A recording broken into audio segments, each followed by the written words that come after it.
The CoreLogic Home Value Index, out this morning, showed a rise of 0.8% over July, after 0.5% in June, 1.76% in May and 1.7% in April.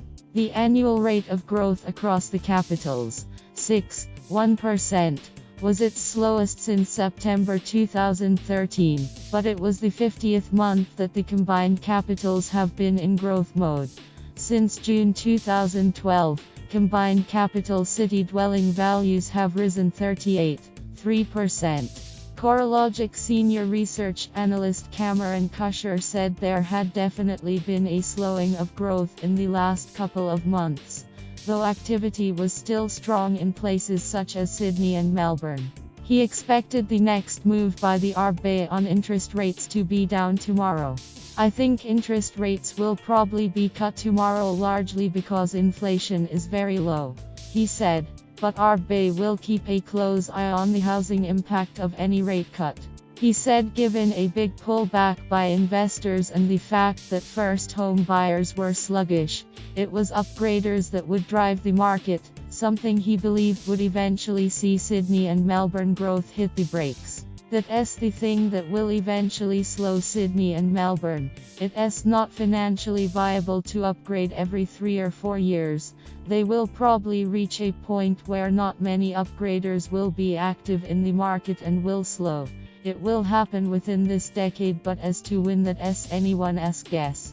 CoreLogic head of research Tim Lawless said the recent moderation in the rate of capital gains should be seen a positive sign that dwelling values may be returning to more sustainable levels. However, the growth trend rate is still tracking considerably faster than income growth, resulting in a deterioration of housing affordability.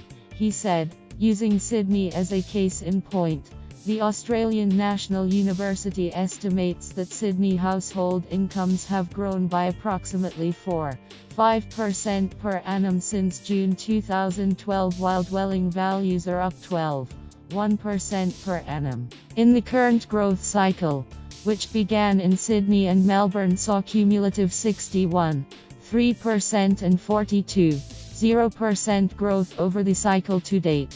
Hobart has seen values rise 17.6% over the growth cycle, followed by Brisbane, 17.4%, Adelaide, 14.3%, and Canberra, 12.4%.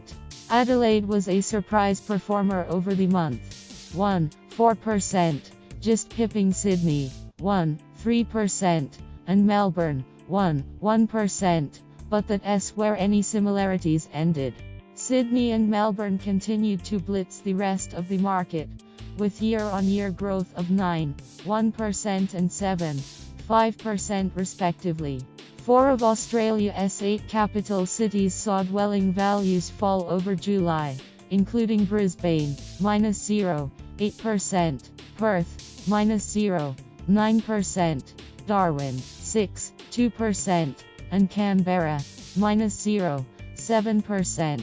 Of those 4, only Canberra was able to pull out of negative territory in the quarterly data, 0.7%, while Brisbane, -0.9%, Perth, -4.3%, and Darwin, -7%, went backwards.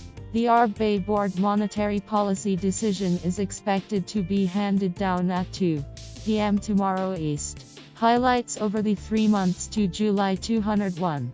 Best performing capital city, Sydney +5.6. Weakest performing capital city, Darwin -7.0. Highest rental yields, Darwin houses with gross rental yield of 5.3% and Hobart units at 5.3. Lowest rental yields, Melbourne houses with gross rental yield of 2.8% and Sydney units at 3.9. Most expensive city, Sydney with a median dwelling price of $. Most affordable city, Hobart with a median dwelling price of $.